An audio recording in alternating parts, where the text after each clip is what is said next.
The next question is from Joseph Buys. Is this the same Joe Buys? Yeah, this is my buddy Joe. Joe Buys. Back in the day. I went to university with Joe. I know. Now he's a patron. What a great dude. I would really like to know about all the diagnostic equipment, multimeters, quick manuals, etc. that you carry around at sea. Do you have an electrical bench set up? Obviously, when you are in a remote location, you can't just Google answers about your equipment. Like, what should I do? What should the voltage be at this impeller motor? How the hell do you know that when you were in the middle of the ocean? Well, good questions, Joe. First question that I think is most valuable, that really helps me, is we have done all the work on this boat ourselves.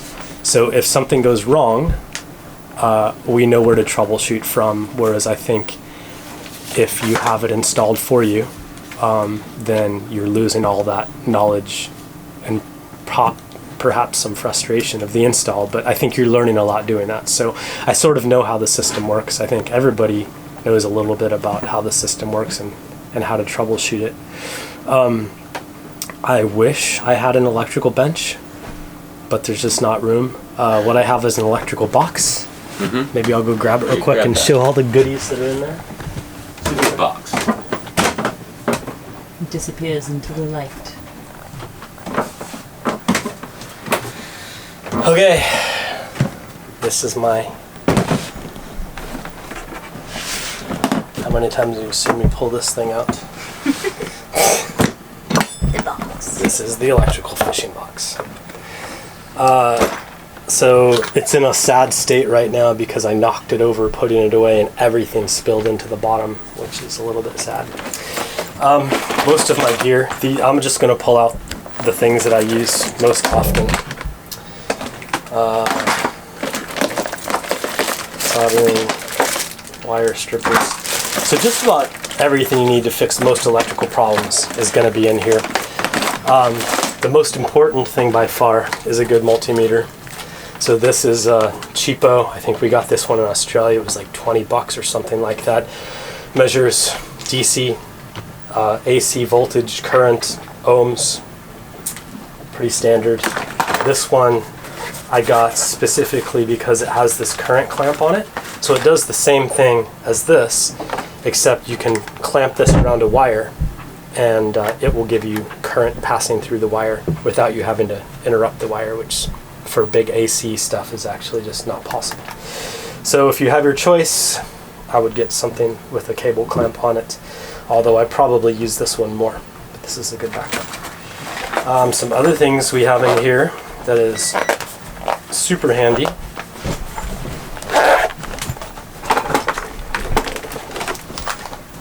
You want to have a good pair.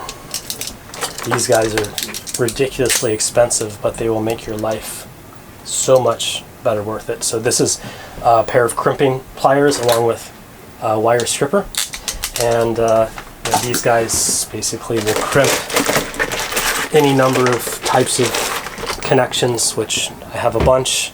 Butt end connectors, I've got solder, spare relays, spare breakers and switches that I've collected over the years for the AC and DC panels. You gotta have a soldering iron, definitely solder. These are waterproof. Oh, these are fuses. Where's my waterproof connectors? I have spare battery, cable connectors, waterproof entrances, heat shrink tubing along with a heat gun. These are marine quality heat shrink ended terminals for wires. I have spare switches. This is a quick and dirty voltage tester. So that's the majority of this box. If you can't fix something with what's in here, chances are you're probably going to have to go in somewhere to the dock and go to the electrical store, the hardware store or something. But it's not a lot of stuff, but it does the job. Oh, I forgot about this. So this is, we use this all the time. So anytime you need to test like an electric motor or a fan or something, I have this long cable wired with this plug-in connector, which you can plug into either 12 or 24 volts, and then red and black for your positive and negative. So if you need to test a motor or something, you just plug this in instead of searching around for power to plug it into. That saves you a lot of time. And to answer Joe's final question about how do you get information when you're out here with no internet, you're going to want to get this book. This is The Boat Owner's Mechanical and Electrical Manual by Nigel Calder. The cover's long since disappeared, but inside of it is just a treasure chest of information about every system, alternators, motors, batteries, chargers, along with troubleshooting steps. I've referred to it quite a few times. I mean, this is system level diagrams showing basically that it's very cool. You should have this book. If you like the video and you like the topics, please be sure to like it on YouTube. Leave a comment. That really helps us to know whether we're on the right track with making the videos that you want to see. And most importantly, we're still releasing videos on a weekly basis. So if you haven't subscribed to the channel, please do. It makes sure that you get all the videos from us as a notification, and it really, really, really helps us in our YouTube demographics and stats and things. So thanks for watching, guys. Appreciate it. Have a good one.